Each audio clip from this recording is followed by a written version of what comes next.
heat it up at 300 and leave it in for 35 minutes. Thanks, Karen, but you really don't have to It's keep my take bringing- on Mexican lasagna. Jeff and I are here for you if you ever want to talk.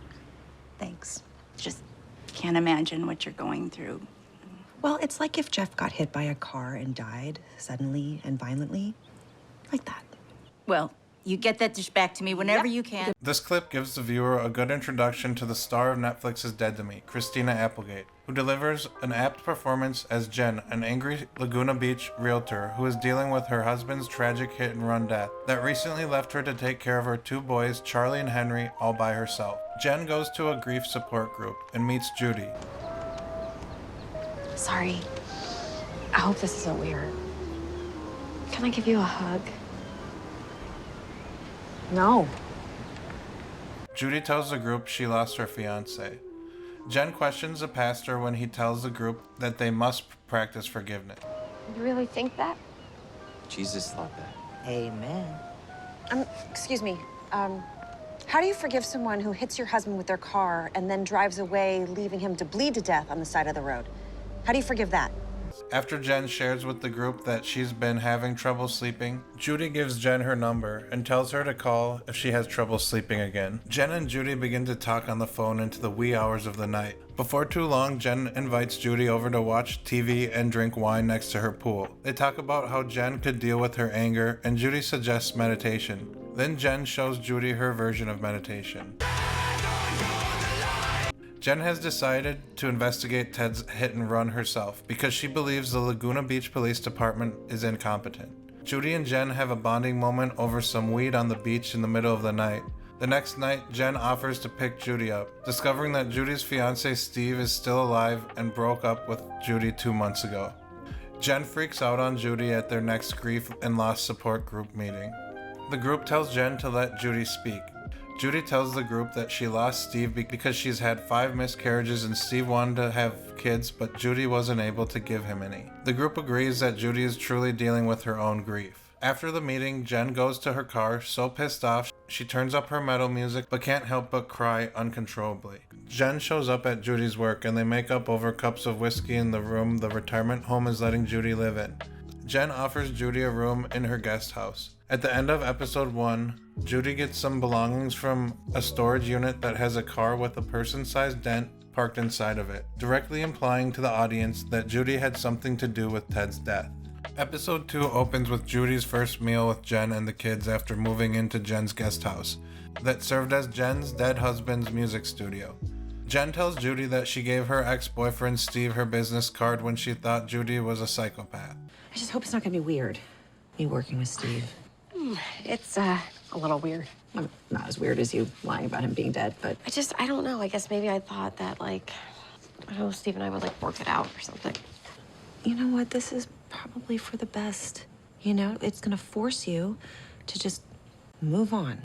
Judy struggles to get comfortable in Jen's guest house because she can sense Jen's husband Ted's energy triggering her PTSD from running over Ted. When Jen meets with Judy's ex Steve to sign the exclusivity agreement on selling his house, Steve finds out that Jen is letting Judy live in her guest house. Whatever it's worth, let's just say that wherever Judy goes, chaos tends to follow. Okay. No, really, I wish her the best, but she is a little nuts. Well, that feels like new information.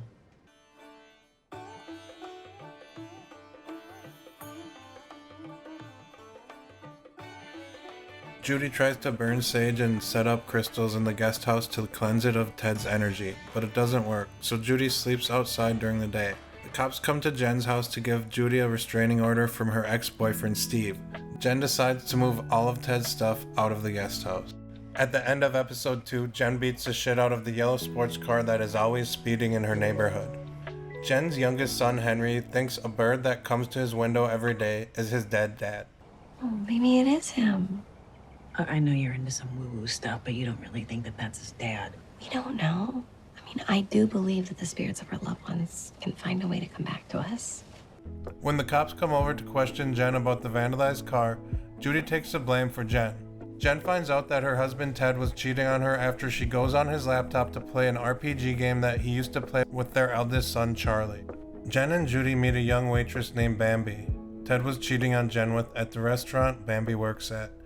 Then Judy pretends to be Jen and tells Bambi that she's Ted's wife. And Bambi tells Judy that Ted told her that his wife was dead. Jen and Judy go to a grief retreat and Judy meets an ex-detective, Nick, who wants to help Jen find the person that killed her husband.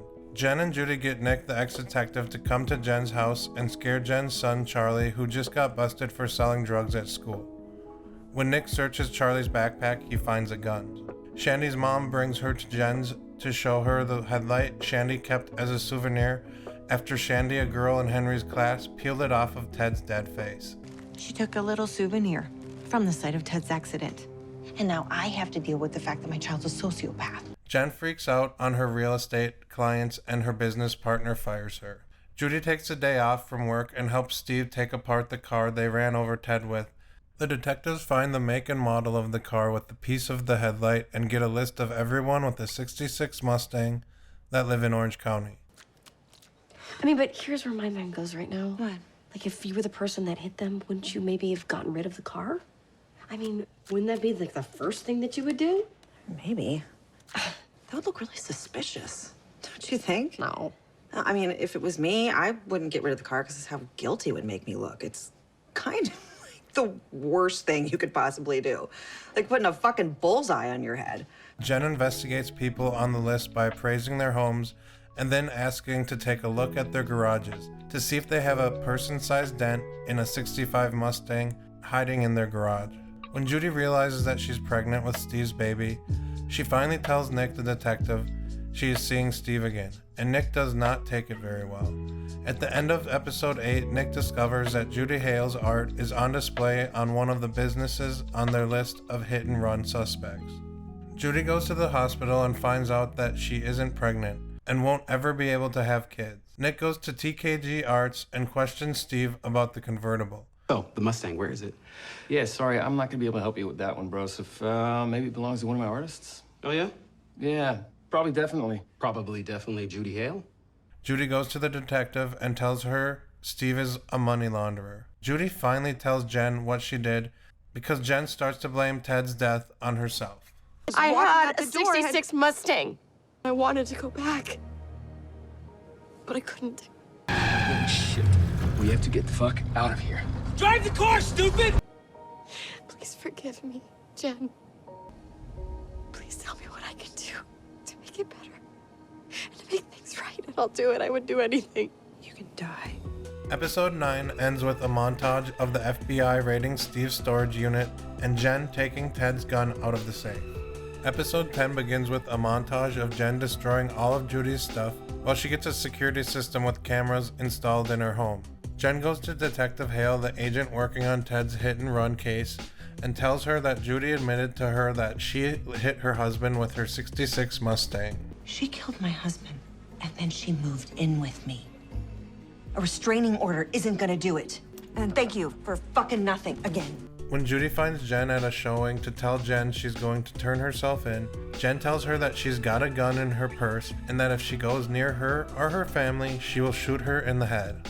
While Judy walks in the middle of the road drunk, taking Jen's advice on dying, Steve comes over to Jen's house looking for Judy. Jen questions Steve about the accident and he gets defensive when she insinuates that Judy wasn't able to go back and get help because he wouldn't let her. Jen asks Steve what he said when Judy hit Ted and he says he doesn't remember. We have to get the fuck out of here. Drive the car, stupid! Suddenly, Jen pulls her gun out on Steve. Meanwhile, Judy is crying drunk in front of Ted's memorial, on the spot where he died on the side of the road. Suddenly, Judy gets up and walks into the middle of the road when she hears a car coming, while the story keeps cutting back to Jen arguing with Steve as she points the gun at him in anger. Right before the credits roll, on the final episode of Dead to Me, the camera cuts to an image of a lifeless Steve floating face down in Jen's pool, rivulets of blood streaming from his head.